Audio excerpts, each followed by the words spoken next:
প্রচারের বাকি আর একদিন। ভোট প্রচারের শেষ লগ্নে সোমবার কান্দির মিম প্রার্থী মিসবাহুল ইসলাম খানের সমর্থনে সভা করলেন আমজনতা উন্নয়ন পার্টির চেয়ারম্যান হুমায়ুন কবির। সোমবার কান্দির হিজল গ্রামে অনুষ্ঠিত হয় সভা। যদিও মিমের হয়ে না, ব্যক্তি মিসবাহুলের হয়ে প্রচারে এসেছিলেন বলে দাবি করেছেন হুমায়ুন কবির। আমি ব্যক্তিগতভাবে মিম দলের হয়ে আসিনি, ব্যক্তিগতভাবে মিমের একজন প্রার্থী মিসবাহুল হক, তার সাথে আমার অত্যন্ত ঘনিষ্ঠ সম্পর্ক রয়েছে এবং ওর যে বিজনেস, সেখানে তাপস পাল বলে একটা ছেলে আমার খুব ঘনিষ্ঠ।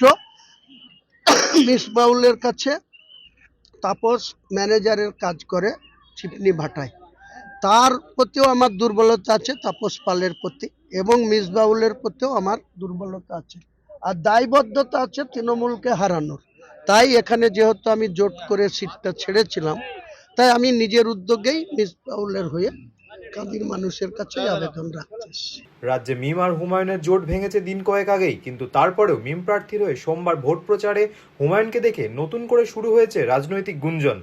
মিমের অন্য কোনো জায়গায় সব ক্যান্ডিডেটরা বিক্রি হয়ে গেছে তৃণমূলের কাছে, তাদের সব সিকিউরিটি ফরফিট হবে, আর দেখবেন এই মিসবাহুল লড়াইয়ে থাকবে, জেতার জায়গায় যেতে পারে।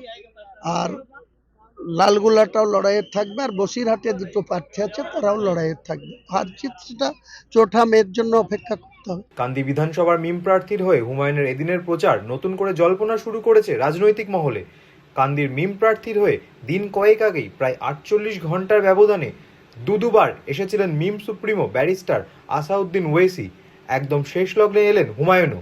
আসাউদ্দিন ওয়েসি ও হুমায়ুনের কান্দির মিম প্রার্থীর হয়ে প্রচারে ভোট বাক্সে কী প্রভাব ফেলবে তার দিকেই তাকিয়ে রাজনৈতিক মহল। Bureau report, imagine community media.